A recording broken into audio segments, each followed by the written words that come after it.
Et c'est parti pour un deuxième round, voire un troisième round en l'occurrence, de bataille de livres. Et cette fois-ci, on va faire polar. Alors je précise polar et roman noir parce que j'avais trop de romans contemporains dans ma liste contemporain et pas assez de polar. Du coup, j'ai basculé certains livres et certains auteurs côté polar. Donc vous allez voir, on n'est pas toujours sur de polar stricto sensus. Ça va être polar et roman noir. Je ne suis pas assez lectrice de polar pour pouvoir faire une pile de 64 livres. Donc si vous êtes très lecteur de polar et de romans noirs, vous pouvez faire le jeu en même temps que moi, parce que je pense que vous aurez tout lu. Mes lectures ne sont pas très originales en termes de polar. C'est parti mon kiki, on y va, on y va, on y va. Maintenant vous connaissez le principe, je vais souffrir. JP Delaney, La fille d'avant. Je ne garde pas un très grand souvenir de ce roman. L'histoire d'une nana qui loue un appartement et elle ne sait pas très bien ce qui est arrivé à la fille d'avant. Je ne saurais même pas dire la fin. Bref. Face à la fille du train de Paula Hawkins. Donc là, on garde la fille du train parce qu'alors, pour le coup, celui-ci, j'avais beaucoup aimé l'histoire de cet alcoolique avec toute cette aventure et tout ça. C'était assez bien fait. Et j'avais bien aimé le film. C'est rare que j'aime bien les adaptations, mais là, j'avais bien aimé. Bernard Minier, Glacé. Alors, quand c'est des séries, et que j'en ai lu plusieurs, j'ai toujours mis le premier. J'ai pas cherché à comprendre, j'ai mis le premier, c'était plus simple. Hein. Toujours un seul auteur, enfin un seul livre par auteur. Lisa Garner, Sauver sa peau. Alors le problème avec Lisa Garner, c'est que j'en ai lu plein et que je m'en souviens d'aucun. C'est une catastrophe. Quand je le lis sur le coup, je trouve ça sympa. Et après, je suis incapable de vous dire de quoi ça parle. Et pire que ça, c'est que quand j'ai cherché, dans la liste, j'ai eu du mal à me rappeler ceux que j'avais lus et ceux que j'avais pas lus. Donc on va garder Glacé, pour le coup, ça je m'en rappelle bien, et j'avais trouvé ça franchement pas mal. Ah, il y en a un devant là, qu'est-ce qu'il nous dit? William Boyle, Éteindre la lune. Donc là, typiquement, on est plutôt sur du roman noir, hein. J'ai un peu trichouillé. Face à Karine Giebel, Meurtre pour rédemption. Donc vous savez que moi, Karine Giebel, c'est pas du tout ma tasse de thé, c'est trop violent. Donc je garde évidemment Éteindre la lune de John Boyle. Hop, celui qui déborde là, c'est quoi? Ragnar Jonasson, La Dame de Reykjavik. C'est le seul de Ragnar Jonasson que j'ai lu, que j'ai aimé. J'en ai lu d'autres et je n'en ai aimé aucun autre et je ne veux plus lire cet auteur. C'est le seul que j'ai aimé parce que j'ai trouvé la fin hyper originale. Face à l'affaire Burke, Un couple irréprochable. Là, c'est pareil, je suis incapable. C'est le problème avec les polars, c'est que je les lis, je les oublie. Je ne sais plus de quoi ça parle, celui-ci. Un couple irréprochable. Est-ce que c'est l'histoire du couple qui laisse le bébé, ils vont chez les voisins, et quand ils reviennent, le bébé a disparu? Je ne sais plus. Mais en même temps, bon, je vais garder pour l'instant La Dame de Reykjavik. Il ira pas loin, je le sais, mais la fin était vraiment sympa. Barbara Abel, Je sais pas. C'est le seul que j'ai lu d'elle. Face à Michael Connelly, Les égouts de Los Angeles. Et alors là, par contre, j'en ai lu, mais plein. Michael Connelly, j'ai dû en lire au moins une vingtaine. À une époque, j'en ai lu, alors, de toutes les séries, hein, j'en ai lu évidemment de Harry Bosch. Sur les peut-être 25 ou 30 qu'il y a, j'en ai lu au moins 20. Dans l'ordre, j'ai lu les autres, il y a Mickey, je sais pas quoi, et puis il y en a qui sont hors tout. Donc j'ai mis Les égouts de Los Angeles parce que c'est le premier Harry Bosch, tout simplement. Et face à Barbara Abel, il fait pas. Enfin voilà, je vais garder Michael Connelly parce que vraiment c'est un auteur que j'ai lu énormément à une époque et que j'aimais beaucoup. S.A. Watson, Avant d'aller dormir. J'ai adoré ce roman qui m'avait retourné le cerveau. Vraiment, c'était trop bien. Oh, zut, face à Pier Giorgio Puglisi, L'île des âmes. Zut, je vais être obligée de virer Puglisi parce que j'avais adoré Avant d'aller dormir. C'était vraiment brillant comme roman. Oh, tellement bluffant cette histoire. Ah, j'avais vécu ça, mais... Alors, Franck Bouis, vous voyez, j'ai vraiment trichouillé. Grossir le ciel. Face à... Camilla Lackberg, La princesse des glaces. Camilla Lackberg, j'en ai lu plusieurs et en fait, j'aime pas. C'est trop violent pour moi. Pourtant, je me suis accrochée longtemps. Hein. J'ai dû lire jusqu'à L'enfant allemand, je pense. L'enfant allemand compris. Et après, vraiment, j'ai dit non, ça... C'est une débauche de violence que je trouve pas forcément toujours nécessaire. Donc non, je garde Frank Buis, Grossir le ciel. Alors, celui-ci, Gillian Flynn, Les apparences. Gillian Flynn, j'ai lu tous ses romans. Je l'adore. Je ne comprends pas pourquoi elle n'écrit plus. Face à Benoît Sévrac, Tuer le fils. Ça, c'était bien aussi. Benoît Sévrac, j'en ai lu plusieurs. J'aime bien. J'ai lu Le tableau du peintre russe aussi, qui était vachement bien. Il écrit très bien. Ses histoires sont bien ficelées. Mais bon, face aux apparences, ben non, quoi. Parce que quel roman incroyable. Ah, j'en ai deux. Amélie Antoine, Raison obscure. Oh, c'était bien ça, ce qu'on lui savent. Oh non! Face à Elizabeth Little, Les réponses. Oh, c'était trop bien ça. Maintenant, je vais garder Elizabeth Little, Les réponses. Si vous n'avez pas lu ce roman, il est vachement bien.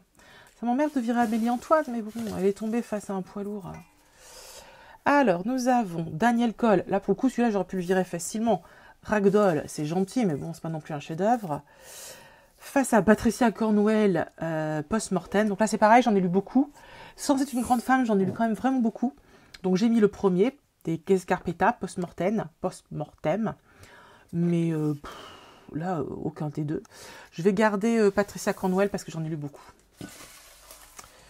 Ensuite, nous avons Peter Farris, Le diable en personne. Oh, un vrai page turner, hein, ça, un vrai... Je crois que vous n'avez pas parlé encore en vidéo.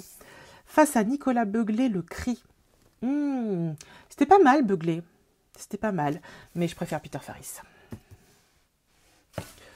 Alors, hop, tu dépasses. Tu es quoi, toi? Agatha Christie, Le crime de l'Orient Express. Bon, j'en ai pris un au pif. Hein. Voilà, j'en ai lu beaucoup d'Agatha Christie. Oula, face à Maureen Callahan, American Predator. Ça, c'était vachement bien. C'était sur l'histoire d'un serial killer, une histoire vraie. C'est un true crime. Mais je vais garder Agatha Christie, parce qu'on ne va pas s'en séparer tout de suite. Elle fera sans doute pas le deuxième tour, mais bon. Ensuite, nous avons Le silence des agneaux de Thomas Harris. Tiens, là, j'ai pas mis le premier de la série. Sans doute à cause du film, je me suis laissée influencer. J'aurais dû mettre Rouge Dragon. Bon, je les ai tous lus. Et face à Soren Svestrup, Octobre. Donc là, Le silence des agneaux. Hein. Qu'est-ce que j'ai adoré cette série de livres. Ah, il y en a deux. Kimberly McKay, Amelia. Aucun souvenir. Face à Paul Cleave, un employé modèle. J'adore Paul Cleave. Oh, il est si dur. Et j'adore ces trucs. Et en même temps, c'est drôle parfois. Il nous fait rire avec du glauque. Je l'aime bien. Shari Lapena, Le couple d'à côté. Oh, c'est dingue parce que je sais que j'ai aimé ce roman. Et je ne sais plus de quoi ça parle. C'est horrible. Face à Carme Chaparro, Je ne suis pas un monstre. Ça, c'est un roman espagnol que j'avais trouvé vachement bien. Et là, je m'en souviens, donc je vais le garder. Je ne suis pas un monstre, c'était super. Et le mystère était très, très bien. Colonial entre fauves. Oh, ça, c'était bon aussi. Face à Morgane Audic, De bonnes raisons de mourir. Et hop là, on garde Morgane Audic. Désolé, Colin. Alors, Gabriel Talent, My Absolute Darling. Face à Alexandre Gallien, Les cicatrices de la nuit. C'est des petits polars parisiens sympas, mais bon, voilà quoi. Face à My Absolute Darling, ça ne fait pas le poids. Nous avons ici John Grisham, Non coupable. Alors j'ai mis celui-ci, mais John Grisham, j'en ai lu plein et j'aurais pu mettre n'importe lequel. En fait, j'adore les polars judiciaires, donc voilà. Donc ça doit être le premier d'une série, je crois. Face à Béa Paris, Derrière les portes. Ah, ça c'était l'histoire d'un couple qui en apparence évidemment a l'air tout bien, mais en fait lui c'est un dragon domestique et elle c'est... Voilà, mais bon, on va garder Grisham. Ensuite, nous avons Hervé Commer, ça marche toujours, oui. Sauf... Face à Christelle Duchamp, Le sang des Balesco, dont je garde Le sang des Belasco, pas Balesco. Alors, qu'est-ce que c'est ça? René Denfeld, Trouver l'enfant. Oui, c'était l'histoire d'une disparition d'enfant et la nana qui menait l'enquête était elle-même une rescapée d'un kidnapping. Face à Jean Egland dans la forêt. Oui, alors là, ça fait pas le poids. Hein, on garde Jean Egland. Ensuite, Sophie Neuve, Poulet grillé. Un petit polar rigolo face à Ingrid Dazon, Le duel. Eh ben, j'aurais pas parié, mais je vais garder poulet grillé. C'était pas évident comme ça hein, qu'il aille au deuxième tour, mais voilà. RJ et Laurie seul, le silence. Oh, celui-là, il a une bonne tête de vainqueur. Hein. Dans mon cœur, celui-là, il a... Face à Sarah Vaughan, Autopsie d'un drame, que j'avais adoré. J'aurais bien aimé l'emmener au second tour. Mais je peux pas. Je peux pas face à seul le silence, ce n'est pas possible. Alors, ensuite, nous avons Denis Lehan. J'ai mis le dernier pour le coup, le silence, parce que je l'avais très frais en tête. Face à Dolores Redondo de Chair et d'Os, qui est donc le premier de la trilogie du Bastan. Donc là, donc, je garde Denis Lehan. Évidemment. Évidemment. Parce que Denis Lehan, grand auteur. Ensuite, nous avons David Vann, Sequan Island. Encore un poids lourd. Face à Franck Thiez, Train d'enfer pour Ange Rouge, donc qui est le premier de tous ses romans. Et je vais garder David Vann, hein, parce que ce roman était incroyable. Nicolas Blake, Que la bête meurt, qui avait été une super lecture, je vous en avais parlé en vidéo. Face à Christian White, Le mystère Sammy White, qui était vachement bien.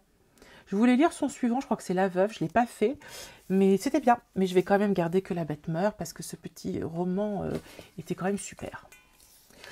Gwenaël Bulto, La République des faibles, qui se passait au fin 19e, au moment de l'affaire Dreyfus. Face à, oh c'est rigolo, Anne Perry, L'étrangleur de Cato Street, qui est donc le premier de la série, pardon, des Charlotte et Thomas Pitt. Alors il faut savoir que c'est pareil, à une époque, j'en ai lu plein, de beaucoup de séries qu'elle a fait, vraiment, et je pense que je vais garder Anne Perry. Parce que ça a été hyper important à une époque, je lisais ça pour les vacances et tout ça, j'aimais bien. Olivier Truc, Le Dernier Lapon, ça c'est super. Face à, oh merde, Louise May, La deuxième femme. Alors Le Dernier Lapon, c'est super, ça se passe, en fait c'est une brigade qui s'occupe des reines. Et j'avais trouvé ça vachement bien. J'en ai pas lu d'autres de lui, c'était le premier qu'il avait écrit, je l'ai lu quand il est sorti. Comme je lis pas énormément de polar, je suis pas allée plus loin, mais c'était bien. Mais je vais l'enlever, hein, je garde Louise May. J'en ai lu plusieurs d'elle, c'est bien ce qu'elle fait. J'en ai 2.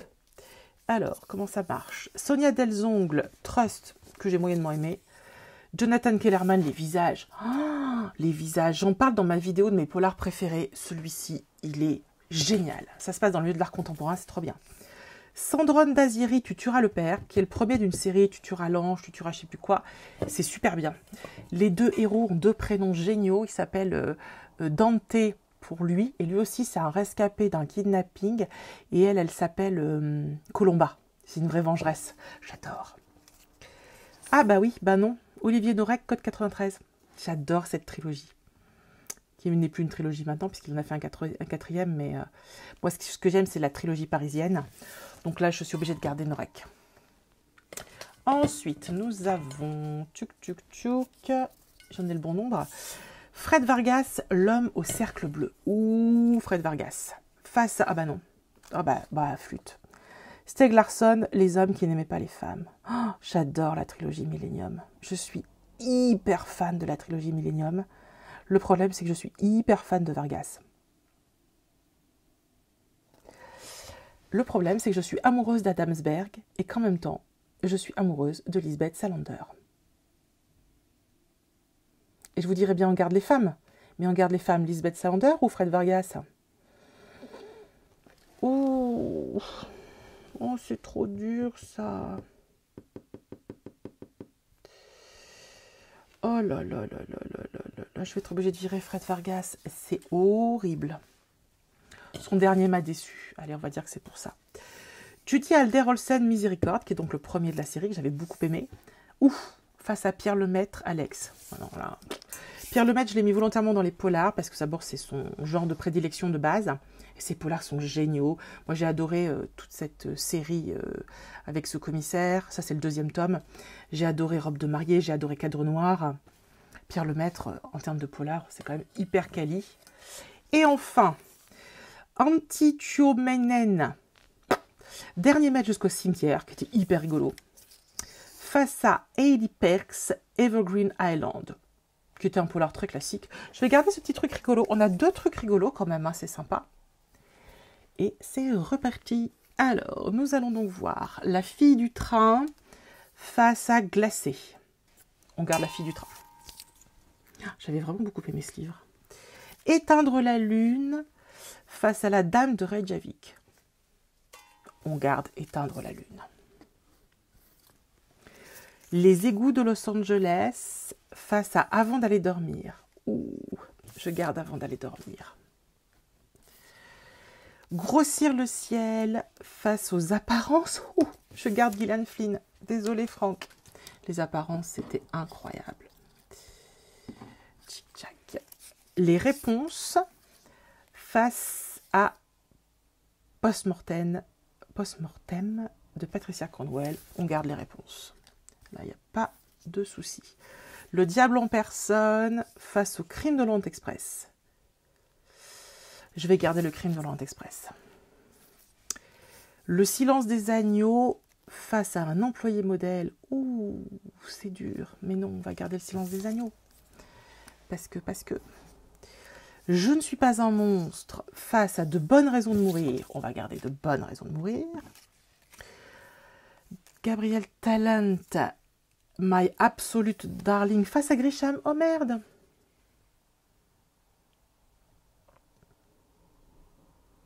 Que Grisham, c'est une somme, en fait. Si je prends qu'un roman, évidemment, il ne fait pas le poids, mais si je prends la somme de tous ces romans, il fait le poids, très largement. Non, je vais garder My Absolute Darling, j'ai tellement aimé ce livre. Le sang des Belasco face à Dans la forêt. Je garde Dans la forêt. Poulet grillé face à Seul le silence. Je garde Seul le silence.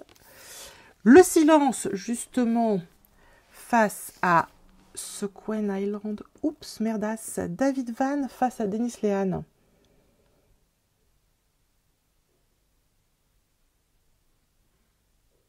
Merde. Je vais garder Denis Lehan.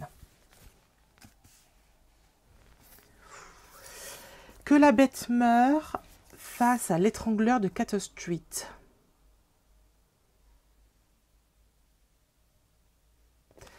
Bah, Nicolas Blake, j'en ai lu qu'un.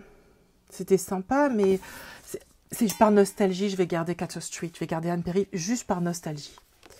La deuxième femme face au visage de Kellerman. Je garde les visages parce que ce roman m'avait bluffé. Code 93 face aux hommes qui n'aimaient pas les femmes. Désolé Olivier, mais là, Stieg Larsson, j'adore. Et Alex, waouh, face au dernier maître jusqu'au cimetière. On garde Pierre Lemaître. Ok, on a fait le plus facile. Parce que là, maintenant, il reste pas mal de mes chouchous. La fille du train face à Éteindre la lune. Je vais encore garder La fille du train, parce que c'était quand même un super polar. Avant d'aller dormir, face aux apparences. Ouh, ça c'est dur. Les deux m'avaient retourné le cerveau. J'avais trouvé ça brillant. On est quasiment sur une finale, là. C'est un duel des titans. Je vais garder les apparences parce que j'en ai eu plusieurs d'elles. Et c'est une femme. Elisabeth Little, les réponses face au crime de l'Orient Express. Je vais garder les réponses. Parce que c'est pareil, il était hyper sympa ce roman. Sympa. Le silence des agneaux face à de bonnes raisons de mourir. Oh, c'est dur. Oh là là. Vous voyez, typiquement, je m'étais dit que Morgane Audic, je pourrais le virer face à personne, mais face au silence des agneaux, c'est chaud, hein. Parce que vraiment, c'est un roman... Enfin, Hannibal Lecter et tout, c'est toute une mythologie qu'il y a derrière. Puis il y a les films, et puis c'est... Et honnêtement, Morgane Audic, j'ai lu son dernier, je ne l'ai pas trouvé terrible. Je vais virer Morgane Audic. Je pense que je vais garder le silence des agneaux. Eh ben, j'aurais pas cru. Je pensais qu'il allait en finale, Morgane Audic. Comme quoi. My Absolute Darling face à Dans la forêt. My Absolute Darling. Seul le silence. Bouh, face au silence. Ben voilà. Le silence face au silence de Denis Lehan ou de R.J. Ellory. Et je vais garder R.J. Ellory parce que je trouve qu'en matière de polar, R.J. Ellory, c'est quand même un maître. L'étrangleur de Cato Street face au visage de Kellerman. Je garde les visages. Stieg Larsson, les hommes qui n'aimaient pas les femmes face à Alex. Eh ben ça, c'est dur. Parce que là, J'ai tout lu d'un côté et de l'autre, 2 grands auteurs, du vrai polar.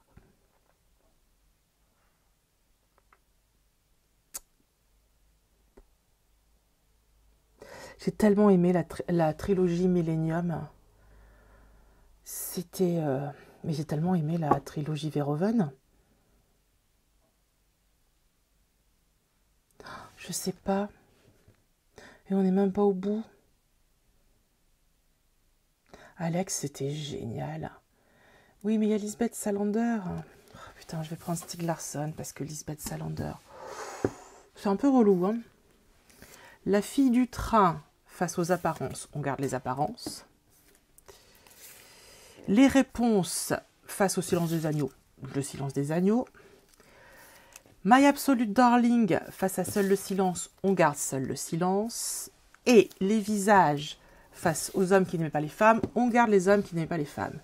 Et là, sous vos yeux ébahis, vous allez voir une fille bien dans la merde. Les apparences face au silence des agneaux, eh ben,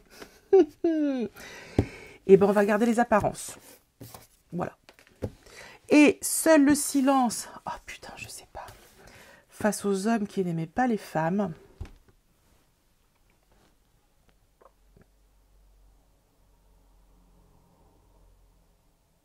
Je sais pas. Je pense qu'il doit y avoir des gros silences dans cette vidéo. Il va falloir que je coupe au montage. C'est une catastrophe. Je reste bloquée, là, je bug. Mon cerveau fait... Seul le silence. Ben... J'ai toujours ce problème avec Lisbeth Salander. En fait, quand j'ai lu, je suis tombée mais vraiment amoureuse de ce personnage. Je ne peux pas l'expliquer. Donc, je vais être obligée de virer R.J. et Laurie. Et donc, on se retrouve face à les apparences... face aux hommes qui n'aimaient pas les femmes. Et mon polar préféré sera Les hommes qui n'aimaient pas les femmes de Stieg Larsson. Autrement dit, la trilogie Millennium que j'aime d'amour. Et que j'ai lu qu'une fois. Et j'en garde un souvenir tellement fort.